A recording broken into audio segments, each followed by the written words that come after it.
Good morning, friends. It is always a joy and a blessing to be a part of the Tangkhul Baptist Church in Bangalore. The only problem is we have to get up very early. Thank you. Today is a special day in your church life, Mission Sunday. And I want to thank your pastor, Reverend Apam, and the leadership here for being generous enough to offer me the pulpit to speak to this very special congregation today. I will do my best. I have prayed, and I will honor this special occasion with what God has placed in my heart for all of us this morning.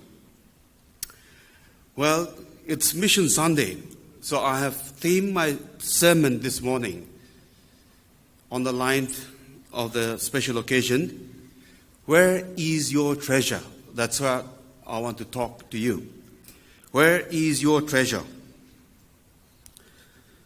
Well, the passage has been read to us by one of our sisters here just a few minutes ago. I want to repeat again. As I said, where is your treasure? Now, if you go to Matthew chapter 28, verse 19, Jesus had very clearly said, go into all the world and preach the good news to everyone. Now, this great commission, the statement given by Jesus, is not only to the 12 disciples who followed him day in, day out while he was with them on earth. But it is to all men, it is to all of us, even us who are sitting here this morning. People who have decided to follow Jesus, and people who have claimed themselves to be followers of Jesus. In our situation, it would be, as you would like to call yourself, I'm a Christian. So it is for those people who have claimed themselves to be Christians as well. Now the command to go and share the good news. Therefore, rest with each one of us, regardless of our age, regardless of our status, regardless of where we are from. It is to all of us. Today, in the light of this statement given by Jesus, I want to share with the church here what missions is all about. Well, I'm sure we have been hearing about this from time to time. We talk about missions, we talk about missionaries, we talk about the words that missionaries, do. But I want to refresh your minds again. In other words, I want to provoke, our hearts today to what mission is all about, what actually it is. And the other part of that statement is, as I would like to say, how, not only what mission is all about, but how you as an ordinary person, you as a Christian, you as a follower of Jesus, can also be a part of this statement, can also be a part of this special commission that Jesus has given to his disciples. Now I have prepared a short slide, so we will go with this. What is missions? Now, John chapter 3, verses 16 and 17, Jesus again said, For God so loved the world that he gave his one and only Son, that whosoever believes in him shall not perish, but have eternal life. For God did not send his Son into the world to condemn the world, but to save the world through him, means Jesus. When we look at these special verses from John chapter 3, we see that the heart of God is placed in a particular direction. It is not placed on some other things that are all around, but on a particular thing that he himself has created, the world. So we see that God's heart is focused towards the world. His heart is the world. Now when you look at the passage carefully and try to digest it, or in other words, dissect it, put it to your situation, try to understand it better. It says, when God loved, what did he love? He loved the world. And when the Father, that is God, when he gave, what did he give? He gave for the world. He gave for the world. When the Son died, what did he die for? He died for the world. Now we see that his heart is the world. He has only one intention, no other things as such. And his only intention is to save the world. Now therefore, as we look at missions today, missions should not be confined to the board or to the boardroom or to a department in the church. Missions is God's heart to reach out to those who are or who have not yet heard the message of Jesus Christ or the good news of Jesus Christ. Now, I want us to have a view of the world scenario. And as you look at the next slide, you will see. We call it the 1040 window. People who are into missions and, people who are so much into this direction, in their agenda, they would know this. And almost all the mission students, Now, we call the 1040 window. Well, I'll just, inform you a little bit about this so that we prepare ourselves better and receive the message, later. Now, this particular statement, the 1040 window, this was coined by a pastor like one of us, here, a Brazilian pastor by the name of Louis Bush. He was a pastor then when he came out with this. And later on, as his desire and his focus, deepened into this particular area, he became a mission strategist, a specialist, when it comes to this. So that the 1040 window, this covers, 10 degrees south and 40 degrees north from the equator. So you see the line, the equator line falls in right in the middle of the globe. So 10 degrees south, you see that, and 10 degrees north. So within this land, within this diameter, within this box that's given here, there are 69 nations coming under this. And if you see the next slide, you will know. Can we see the next one? Next one, please. We see 69 countries, big and small, China, India. Now, I have highlighted the major, our neighboring countries, India, Bangladesh, Bhutan, Myanmar, Nepal. These are some of the countries where our missionaries are spread out today, isn't it? Now, this covers a large portion of Africa, the Middle East, and Asia. And in this, a lot of people come, under this area.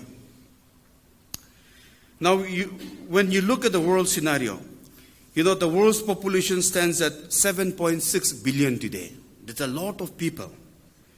And more than 4.4 billion people live in this window called the 1040 window.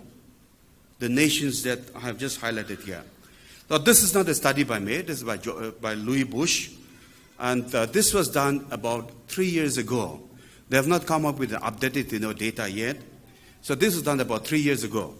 But that's a lot of people, 4.4 billion people. Then there are approximately 8,115 distinct people groups, like Nagas, like Kannadigas, like that.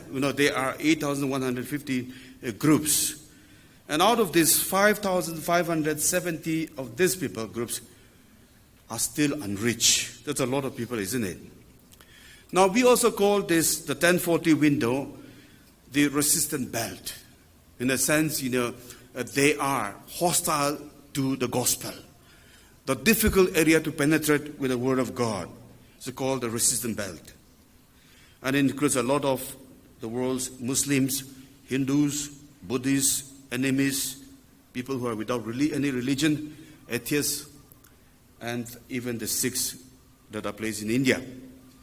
Now, 95% is highlighted here of the people who have not been evangelized yet. 90% of the people, the poorest of the poor. Then in this, literacy is widespread.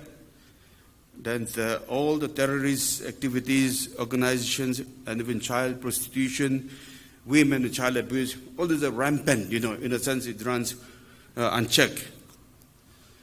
Now, my dear friends, I want you to keep these facts in mind as we move on to listen to the sermon. Where is your treasure today?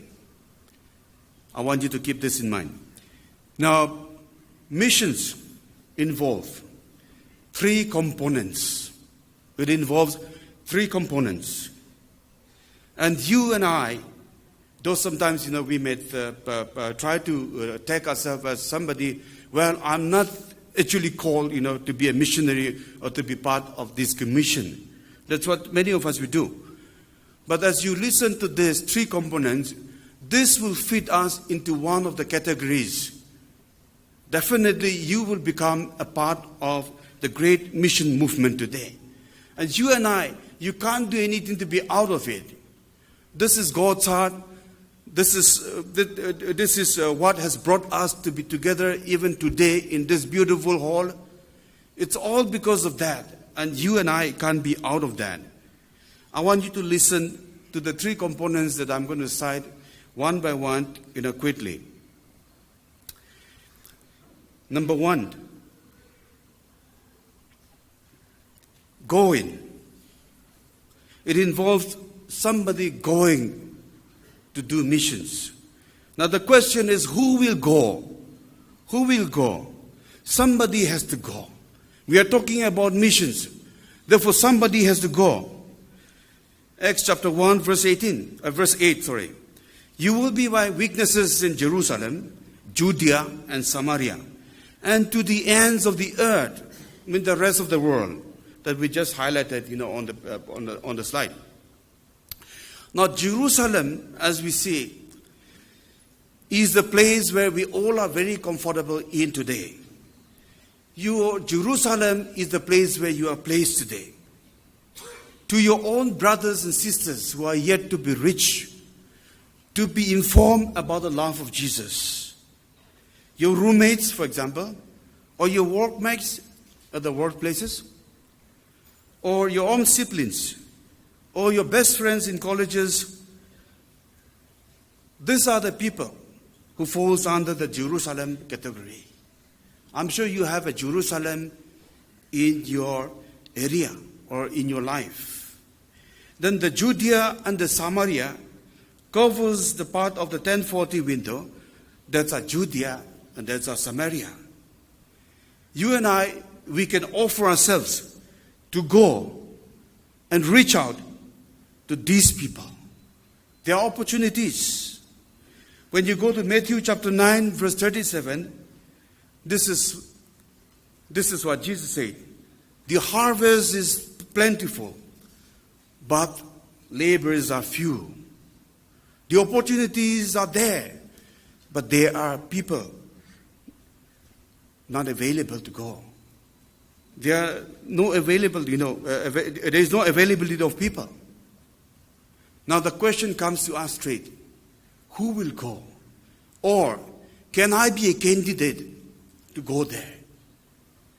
There are many opportunities here where you and I, no matter who you are or with what you have, you can be involved. I can be involved. For example, doctors can volunteer for medical camps. That's what many people do. But doctors are always busy. They don't have spare time for such engagements. But doctors can go. And as a person who can teach others, teachers can devote their time. Not thinking on the line of getting paid, a salary, kind of thing, but chipping out the available time that you have. You can give it towards those people, to those underprivileged children. You can teach them. Now I want to tell you, my friends, if your heart is willing, the door will always open. The point is, if your heart is willing, the door will always open. It is always there. The opportunities are there. You don't have to think about it. You don't have to pray for it to happen now. It is there. Matthew chapter 5, verses 13 to 16. Jesus said, let us be reminded of his words again. You are the salt and the light of the world. You are the salt of the earth. You are the light of the world. Let your light shine before man. Now man comes the world again. We are in this world. This is what Jesus said. So friends, your abilities and your resources can be used for others. Use your position wherever you are. In any position that you are, there are opportunities. Use that position. You use that opportunity to enlighten somebody about Jesus today. The question to you today, have you ever at any time in your life shared Jesus to anyone in your life?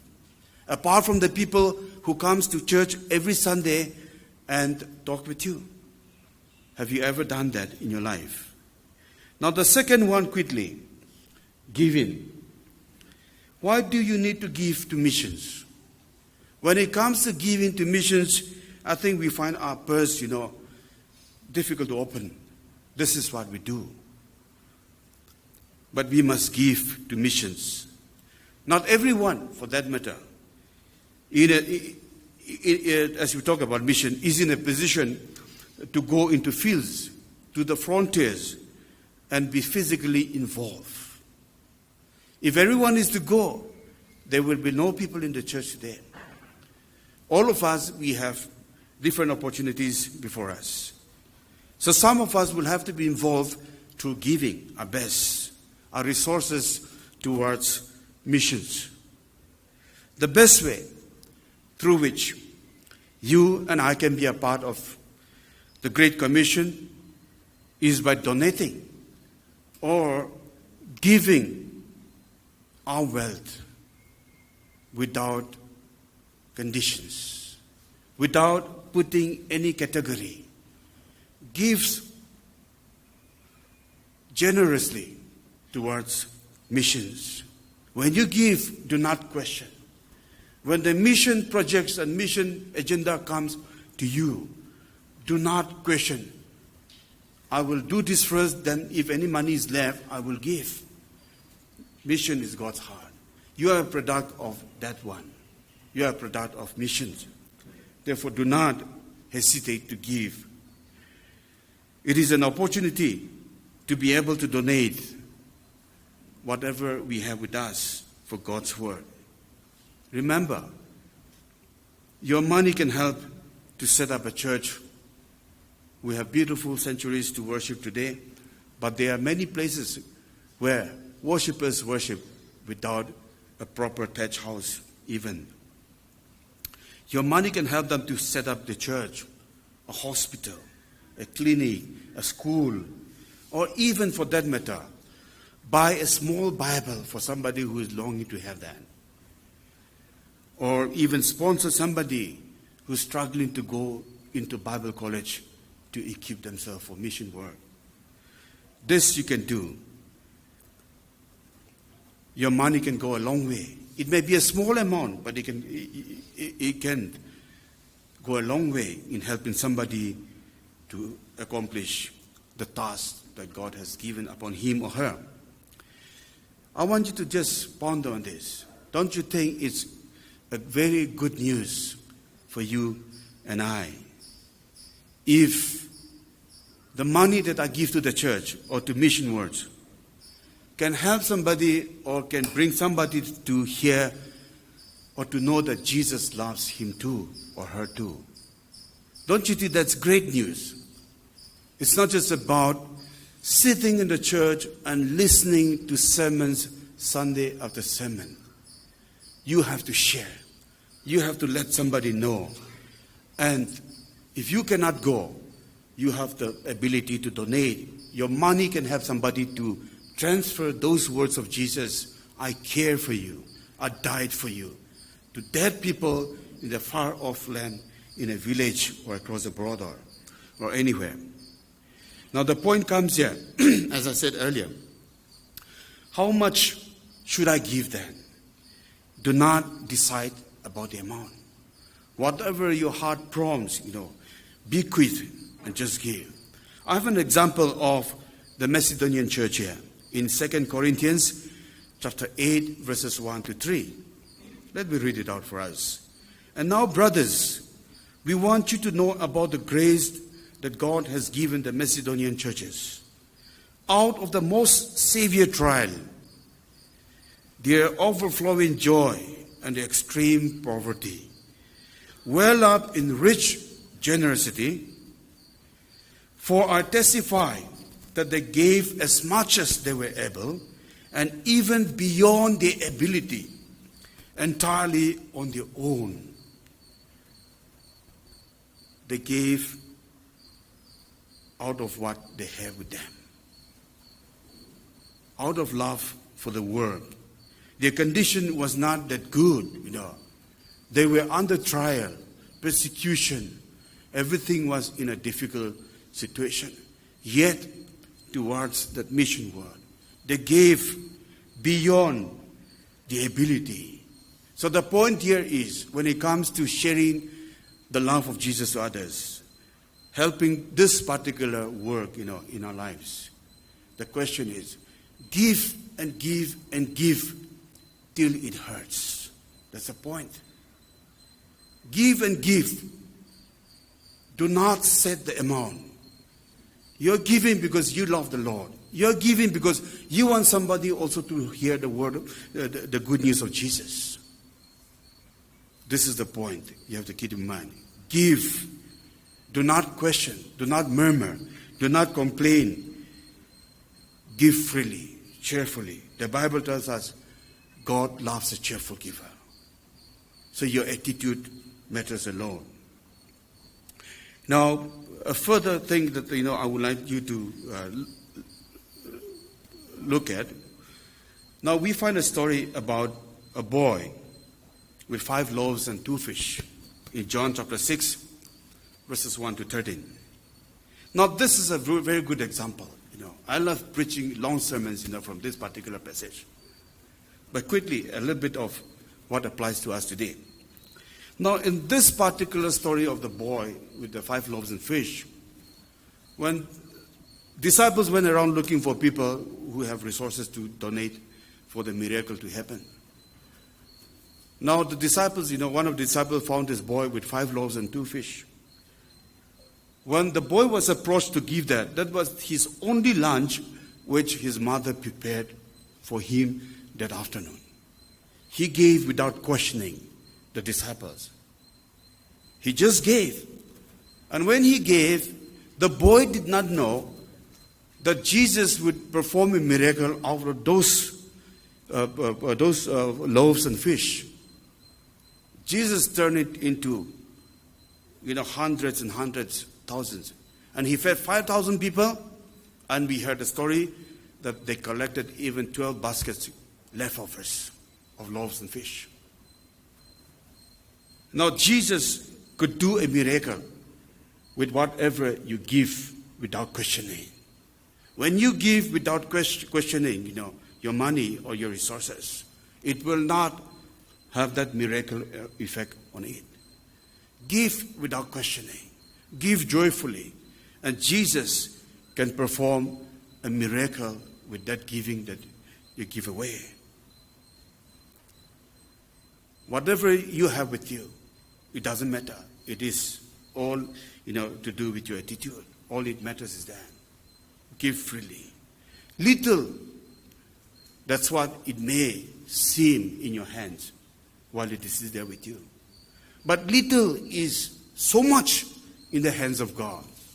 10 rupees is nothing to you. is nothing to many of us. You can't buy anything with 10 rupees today. But 10 rupees is so much when it gets into the hands of Jesus. Jesus can bring out a miracle from that 10 rupees. So little is much in the hands of God. We have to keep that in mind.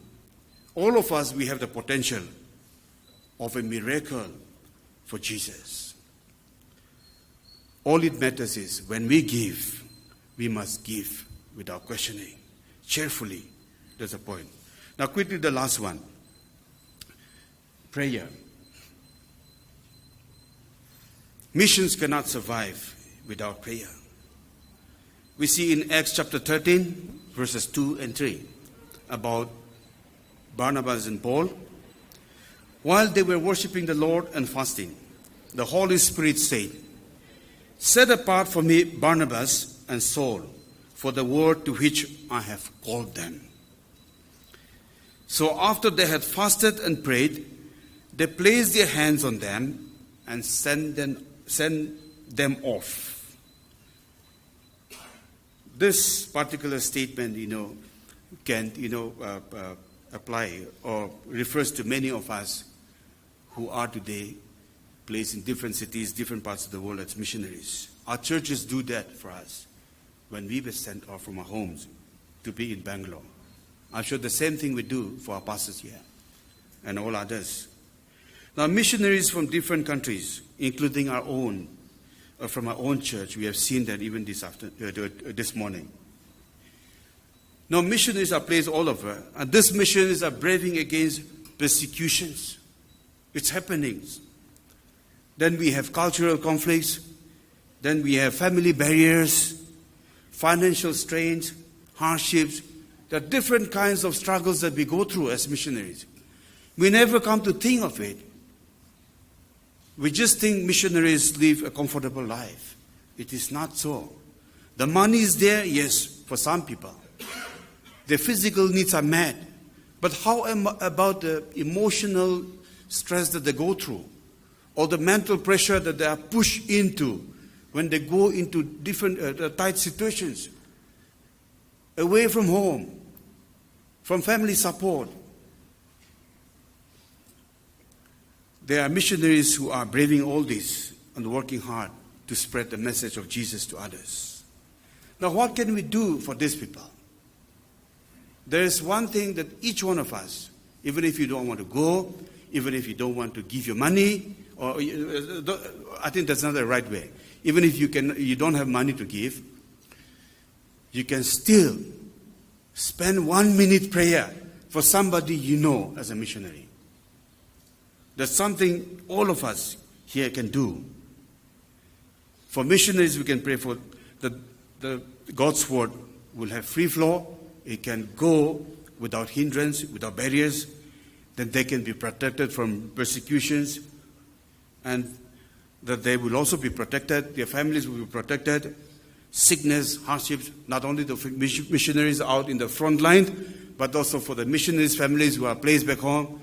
Now, one of the things I would like to tell you this morning, I'm a missionary here in Bangalore for my church. But I have my parents and my siblings in Nagaland. If any of my siblings in Nagaland go through a difficult situations, then I get disturbed. Now, in those situations, when you pray for the missionaries, not only for the missions out there or out here, you need to pray that the comfort will also come upon the families at home. That is important. That's how we ought to pray for one another. Now, let me tell you, a few years ago, that was about 3 or 4 years ago, somebody from a small village in Nagaland, one evening around 6:30 called up. And I said, "Pastor Zhabu." So I thought it was somebody who knew me. But it was somebody from a small village. He said, I'm calling to tell you that I'm going to pray for your family. And he introduced himself, and he said, "I have never met you, I don't know you, but I'm going to pray for you." Then, "How come, brother?" "I saw your name and your family and the work that you're doing in Bangalore through the newsletter that came to our church today. And I've decided the work that you're doing, I'm going to support you through prayer." Then we have a church which has a prayer every morning at 5 o'clock. We call it the dawn prayer. From Monday to Sunday, our church members come together to pray. Sometimes it will be just 5, sometimes it will be 3, only the pastors, sometimes 10, 15. Every morning, I know there are people praying for Pastor Zhabu and his family. Because of these people, we are confident to share the word of God. We move on, though barriers are there, though difficulties are there. But we move on with boldness. Because we know that there are people at home praying for us every morning. There are such people like the one who called me from that village. For such people, who are praying for us, we have the boldness to go on in our work. I think it is important for us to pray for our missionaries. And 1 minute prayer is enough. In 1 minute's time, you can say all that you have in your heart. Genuinely, for some of the things that you want to pray for the missionary to God. I think that's enough that you can do. It is important for us to pray for our pastors as well. Sometimes we go around praying for people. Church members expect a lot of prayers from the pastors. But who's there who's praying for the pastor every morning? Can I see hands? I like to provoke people in this way. It's a 50-50, chaska maska. Pastors are humans. And for that matter, your pastor is a missionary from his hometown, isn't it? He needs prayer. I need prayer. And we will be even more bold if we see that there are people who are praying every morning for us and our family and our ministry. What a joy and what a strength it would be for us to know that. It is important that we pray for our missionaries. And in that, even our pastors come into that. We must pray. The Bible says in James chapter 5, verse 16, the prayer of a righteous man is powerful and effective. We got to be in that order. Now today, as we close here, I want to steer your hearts towards investing into the kingdom of God. And you must invest. This is the best investment that you and I could ever think of. There are so many other investments around. But the most credible one, the best one, I said this is a royal investment. Because you are investing into people's lives on behalf of Jesus, on behalf of God. You are investing into God's kingdom. Our goal as Christians is to be in that kingdom one day. So why not invest towards it? Why not bring others to join us there? It is not about just living our life while we are still on earth and kaboom, finish. There's no more life. I don't believe in that. I believe in the gospel that tells me that one day, Pastor Zhabu, you will live with me up there. When your journey is over, you will be there. That's the royal investment that we're talking about now. Investing towards God's kingdom. That is our goal. Friends, I want you to think about this seriously. Once again. Where is your treasure? Where is your treasure? Is it on your children? Is it on your family? Is it in your work? Is it in your bank account? Is it in your village or in Bangalore? Where is your treasure today? Let us refresh our minds once again with Matthew chapter 6, verses 19 to 21. Do not store up your treasures here on earth, where they can be eaten by moths and get rusty, and where thieves break in and steal. But store up your treasures up in heaven, where they will never become moth-eaten or rusty, and where they will be saved from thieves. Wherever your treasure is, there your heart and your thoughts will also be. How true it is. Our heart is where our treasure is. So where is your heart and where is your treasure today? Friends, I want to encourage you again. You must exercise the opportunity that is in your hands today to be a part of the Great Commission, to be a part of the great task. Reach out to those who are still away from the gospel, people who have not yet heard the message of Jesus Christ. Donate whatever you can cheerfully for missions. Donate cheerfully. Pray. If you have not done this, pray for the missionaries. Start today itself. Friends, with this I want to leave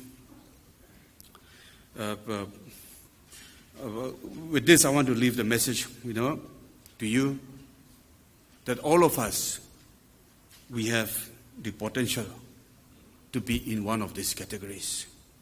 Let us do our best. God bless you.